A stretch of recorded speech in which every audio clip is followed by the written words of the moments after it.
Assalamualaikum warahmatullahi wabarakatuh. Alhamdulillah kita bertemu kembali di sesi yang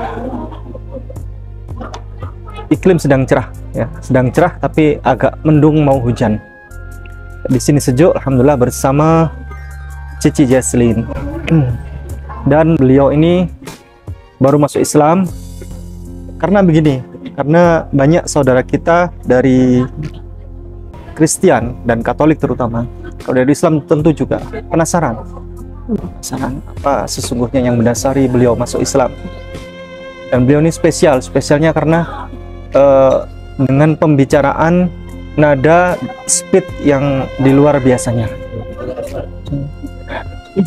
Jago debat, karena dulu juara debat English ya. Yes. Oke. Sehingga ini saya bertanya sekarang. Nah ini pertanyaan yang baru lewat. Karena Cici dulu juara debat English, dulu sebagai attacker ya. Attacker, third speaker. Penyerang ya. Betul, kalau debater itu di posisi yang third speaker untuk rebuttal. Sehingga mengetahui itu metodologi debat. Betul. Dan tentu Cici sebelum masuk Islam itu kan menonton debat-debat Islam Kristen toh? Betul. Nah, betul sekali. Sehingga waktu itu Cici menjadi sebagai pemeluk Kristen. Apa yang dirasakan? Malu, bangga, sedih atau senang atau bagaimana melihat fenomena debat Kristen itu? Iya. Ya. Bagaimana itu?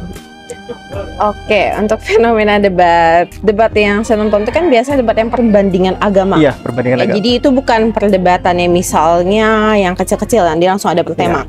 Karena pas awal-awal yang saya mau lihat dulu, saya mau langsung lihat yang secara lingkup besarnya. Iya. Saya sebagai orang Kristen saat saya pertama kali masih awal-awal saya mendengar debatnya itu, tetap saja ya dong saya merasa KTP saya Kristen. Secara sahnya saya harus mendukung Kristen karena emang itu orang-orang saya kan. Ya. Jadi emang pas dalam posisi pertama saat saya belum mulai, saya tuh posisi aduh ini orang Kristennya kayak oke nih melawan kayak misalnya ahli-ahli agamanya, ahli-ahli Islamnya itu tuh kayaknya biasa-biasa saja. Ya. Tapi sudah mulai pembuka, sudah mulai apa, beberapa jawabannya itu dari ahli Kristen itu pas awal-awal masih kuat ya, saat mereka masih belum diserang, masih belum mulai membuka muka, terutama saat belum membuka Alkitab, itu masih bagus karena mungkin dari asumsi Christianity itu karena emang mungkin belajar khotbah ya, belajar sistem khotbah, jadi penuturannya tuh rapi dan bagus, masih kita acungkan jempol itu. Tapi saat sudah mulai masuk ke namanya data, jadi kan begini, kalau yang namanya kita debat itu kita tuh harus membasekan kepada data. Ketika kita nih teknik debat tuh saat kalau kita tidak bisa membasekan kepada data, asumsi kita akan langsung bisa dipotong sekaligus jika kita menemui lawan yang mengetahui oh kamu tuh nggak punya dasar. Dan for debaters yang emang kuat dan mereka tahu dan mereka belajar, mereka akan bisa membedakan orang yang tidak punya data dan yang punya data, dan mereka akan mampu menyerang kamu. Saat orang-orang Kristen mulai disuruh oke, bukakan faktanya mana. Waduh, ngelantur gelintirnya tuh sampai kita mikir, aduh, ya jangan begitu, kita kan orang Kristen malu ya. Betul. Pede gitu loh, walaupun salah, tapi tuh buka aja. Karena di saat kamu tidak membuka, kamu tuh langsung ketahuan. Bagi kita yang mengetahui teknik-teknik debat, kamu tuh langsung ketahuan, oh kamu bohong. Atau kamu tidak tahu, atau lebih parahnya, barang itu tidak ada. Jadi kamu harus ngeles gimana pun juga untuk membuat pihak yang lainnya, sisi sebelah itu menutup pertanyaan, supaya kita bisa kabur. Intinya begitu ya. Jadi di saat saya melihat orang-orang Kristen itu mulai aduh udah disuruh buka, terutama tentang ketuhanan ya nih, saat kalau sudah diserang tentang ketuhanan, jadi Yesus sebenarnya Tuhan atau Nabi? Karena mereka jawab kalau mereka masih kuat, masih awal-awal, oh kekeh Tuhan, oke Tuhan, mana ayatnya? Nah mulai mereka menyindir, kalian tidak usah buka-buka Alkitab, kalian buka aja Al-Quran. Kan? Tapi kan masalahnya di sini orang Islam itu tidak meminta dia buka Al-Quran. Orang Islam itu meminta dia tolong keluarkan ayat yang ada di Alkitabmu yang menyatakan bahwa Yesus adalah Tuhan. Kami tidak bermaksud untuk menyindir atau apapun. Itu kan Alkitabmu. Kenapa kamu malu membacanya? Betul. Katanya kan kita kristologi. Kita kan, nah as a debaters, begini, kalau kalian sudah berani debat, kalian tuh harus datang with weaponry gitu loh. Weaponry kalian masih cukup. Dan kalau misalkan disuruh baca Alkitab, bangga dong baca Alkitab. Itu kitab kita gitu loh. Kalau sampai itu aja kamu nggak berani buka untuk menunjukkan ayatnya, malu kita yang pihak Kristen. Malu banget ya. Iya. Bahkan kayak saya saat beberapa pertanyaan ditanyain aja, saya dalam hati itu saya udah menjawab sendiri. Kalaupun kamu nggak bisa jawab, ngeles dengan baik. Ngeleslah dengan teknik. Ada teknik yang bisa menjawab jawaban itu, tapi nggak bisa dilakukan.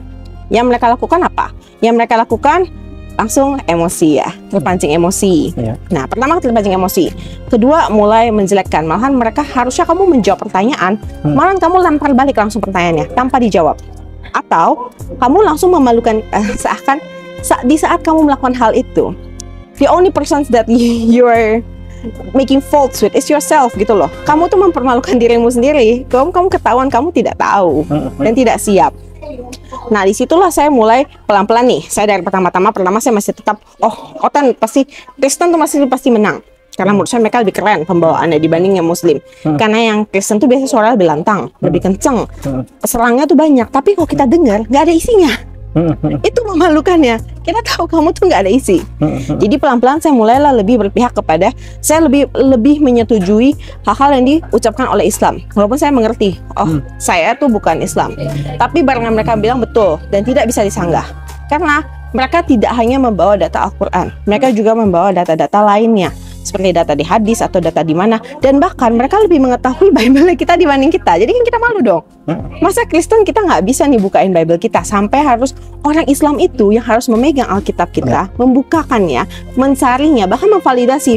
Misalnya Alkitab ini, ayat ini itu berasal dari footnote atau berasal dari memang ada kutipan aslinya. Emang ada kutipan di buku yang bukan dalam bahasa Indonesia atau dalam bahasa Inggris ya, memang dari bahasa asalnya, dari bahasa Alkitab yang kitabnya sampai sekarang sangat jarang ada yang bisa kasih tahu mana sumber Alkitab itu. Ini kan terjemahan ya. Kan emang saat kita diturunkan, saat Alkitab ini diturunkan, ini kan tidak dalam bahasa Indonesia. Pasti dong. Indonesia, maksudnya negara kita aja berdiri kapan? Kitab ini kan sudah ratusan ribuan tahun kan. Mana sumbernya? Itu sangat tidak bisa dijawab. Kalau udah pertanyaan itu dilontarkan, waduh, kelas saya udah kepanasan tuh Kristen, saya mau kabur ya. Soalnya juga kalau saya jadi mereka, saya juga nggak tahu, seumur hidup saya juga tidak diberitahu Alkitab tuh mana bentuk versi aslinya, mana bentuk yang kitab yang benar-benar di ancient kitabnya itu di mana. Nah, barulah jadi saya itu posisinya, saya bukan orang yang mensupport Islam di awalnya. Karena bagi saya itu either 0 or 100. Jadi antara kamu di pihak A atau kamu di pihak B. Walaupun saya di pihak Kristen, walaupun mereka salah, saya tetap merasa saya Kristen. Saya tetap membela mereka. Tapi pada akhirnya, kalau emang pihak kita tuh bilangnya salah, memalukan dan lain-lain, kita akan give up. Give up bukan karena kamu tuh sudah kamu benci dengan itu mau untuk apa, bukan. Give up karena memang kita salah. Jadi gini, kalau kita emang sudah salah, ngaku aja. Ngaku dan perbaiki, dibanding kita ngeles dan memaksa. Nah, dari situlah saya mulai menerima ajaran-ajaran Islam itu yang benar. Karena mereka datang dengan memberikan data, mereka datang dengan memberikan penjelasan. Setiap hal itu ada jawabannya. Bahkan ketuhanan kita tuh dijelaskan sampai sedetail mungkin. Nah, di situ tuh saya paling terhentak. Karena saya baru sadar, saya aja Tuhan saya nggak tahu siapa. Di Kristen saya nggak tahu. Yang mana? Iya. Waktu itu. Yesus, Allah, atau Roh Kudus. Kan Allah Bapa, Yesus Kristus dan Roh Kudus. Barulah di situ saya benar-benar merasa, saya salah. Tapi saya nggak mau ngotot. Ya udah, saya terima saya salah. Begitu. Ya, ini Cici, saya pernah ada satu pengalaman waktu tahun yang lalu, udah lama itu. Waktu itu saya jadi moderator dalam debat Islam Kristen. Dan penonton tidak bisa melihat. Hanya saya yang bisa melihat karena saya berdiri di samping narasumber Kristen, seorang pendeta waktu itu. Baik. Pendeta itu, si narasumber Islam meminta agar tolong Pak Pendeta buka Markus pasal 16 ayat 17-18. Baik. Pak Pendeta waktu itu nggak mau buka. Iya. Itu buka kitab Anda itu. Tapi penonton tidak ada yang bisa melihat. Hanya saya, demi Allah, saya melihat dengan mata kepala saya sendiri. Saya kasihan. Karena apa? Sang pendeta itu bergetar begini tangannya di bawah meja begitu. Dia mau membuka Alkitab itu, tangannya bergetar. Hanya saya yang bisa melihat waktu itu. Saya merasa kasihan. Ya. Dia disuruh membaca ayat yang itu kontroversi. Iya, betul. Tanda-tanda ini akan menyertai orang-orang yang percaya. Mereka akan mengusir setan-setan demi namaku. Mereka akan berbicara dalam bahasa-bahasa yang baru bagi mereka. Mereka akan memegang ular, dan sekalipun mereka minum racun maut, mereka tidak akan mendapatkan celaka. Mereka akan meletakkan tangannya atas orang-orang sakit, dan orang itu akan sembuh. Ini Markus pasal 16 ayatnya 17-18. Pak Pendeta waktu itu membaca ayat ini dengan tergopoh-gopoh. Kenapa? Karena dia khawatir. Iya. Begitu dia baca ini kan tanda-tanda ini akan menyertai orang-orang yang percaya. Oke. 1. Mereka akan mengusir setan-setan demi namaku. Oke. 2. Mereka akan berbicara dalam bahasa-bahasa yang baru bagi mereka.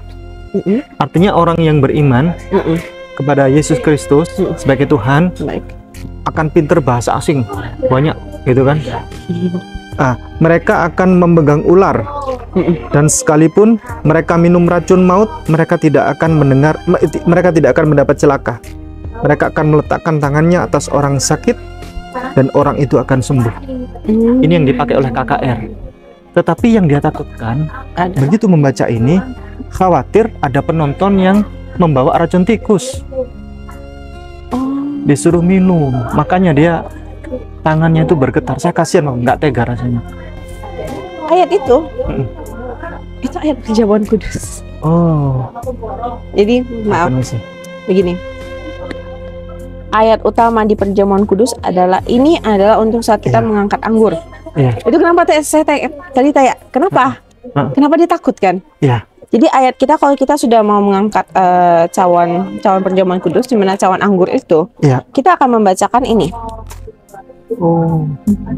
Mereka akan memegang ular, dan sekalipun mereka minum racun maut, mereka tidak akan mendapatkan celaka. Mereka akan meletakkan tangannya atas orang sakit, dan orang itu akan sembuh dengan mengangkat cawan anggur perjamuan kudus. Itu adalah ayat perjamuan kudus. Ini ayat perjamuan kudus, di mana mereka meyakini anggur itu akan, tafsirannya ini kan memang tafsiran saya bertahun-tahun diajarkannya. Ini akan menafsirkan bahwa dengan kita meminum darah Yesus tersebut, kita akan terhindar dari mara bahaya ini. Kita akan sesuai dengan ayat ini. Yang TB2 ini, TB2 sudah diganti ini. Mereka akan memegang ular, dan sekalipun mereka minum racun yang mematikan, bukan racun maut ya, tapi racun yang mematikan. Oke. Ya, mereka tidak akan mendapat celaka. Iya. Jadi yang ditakutkan Bapak Pendeta tadi itu, tiba-tiba ada penonton yang bawa racun tikus, suruh minum. Oke. Karena mereka diajarkan memang seakan ayat ini itu menggambarkan bahwa saat kita setelah meminum, ini kan berdasarkan perjamuan kudus ya, karena ini ayat perjamuan kudus. Ini ayat salah satu ayat perjamuan kudus ini untuk meyakinkan kita bahwa darah ini, anggur ini, di mana anggur ini kan bukan anggur yang Yesus minum ribuan tahun yang lalu kan, dan bahkan bukan yang Yesus gunakan untuk perjamuan awal dulu dengan murid-muridnya kan. Jadi kita ini istilahnya kita ingin mengubah anggur yang sudah anggur modern ini menjadi sesuatu yang mempunyai arti yang sama dengan anggur perjamuan Tuhan itu. Itu kenapa kita harus membaca ayat ini, supaya membuat orang yakin. Jadi meyakini bahwa dengan kita meminum ini, kita akan bisa kita terhindar dari segala mara bahaya, terhindar dari segala celaka, kita bisa menyembuhkan orang sakit. Itu. Pertanyaan saya, Cici, ayat ini aplikatif nggak? Tidak. Malah berbahaya. Menurut saya itu berbahaya. Karena begini ya, di perjanjian lama sendiri, di hukum Taurat kita dilarang untuk menyembah berhala, betul? Iya. Tertulis di Alkitab kita. Itu adalah perintah Tuhan. Karena diturunkan sendiri. Berbentuk batu. 10 perintah Allah. Dilarang menyembah berhala. Coba kita tafsir sendiri. Tafsir sendiri mungkin berbahaya ya. Nih, apa arti menyembah berhala? Menyembah suatu barang yang belum ditentukan kan keabsahannya atau kemutlakannya. Apa itu? Saat kita mengangkat di dalam sebuah perjamuan, kegiatan ibadah gereja itu kan ibadah yang suci, sakral, betul? Ibadah yang sakral. Habis itu sudah diberikan nyanyian pujian penyembahan kepada Tuhan, sudah diberikan khotbah di mana kita memberitakan Injil-Injil Tuhan. Setelah itu diberikan namanya perjamuan kudus. Boleh digarisbawahi. Perjamuan kudus itu sendiri dari namanya berarti itu sangat sakral. mendoakan Suci. suci, betul, suci. Dengan suci itu kita mengangkat kita itu karena kita mengikuti ajaran-ajaran tradisi sebelumnya, di mana ada perjamuan kudus. Tapi di saat kita mengikuti perjamuan kudus itu, di saat kita mengangkat anggur tersebut, anggur itu barang mati, Betul. buatan manusia, Betul. dan bisa diutak-atik, betul? Betul. Itu bukan anggur yang memang disakralkan, diapakan, disucikan atau apa, bukan. Betul. Itu yang anggur biasa dituang. Saat kita mengangkatnya, kita mendoakan, kita put our faith, kita mengimani, oh barang ini bisa melindungi berdasarkan dengan ayat. Karena kita membaca dengan ayat-ayat dari Alkitab. Kita pegang, kita baca, kita imani, kita doakan, kita seriuskan. Barang ini otomatis kita akan percaya.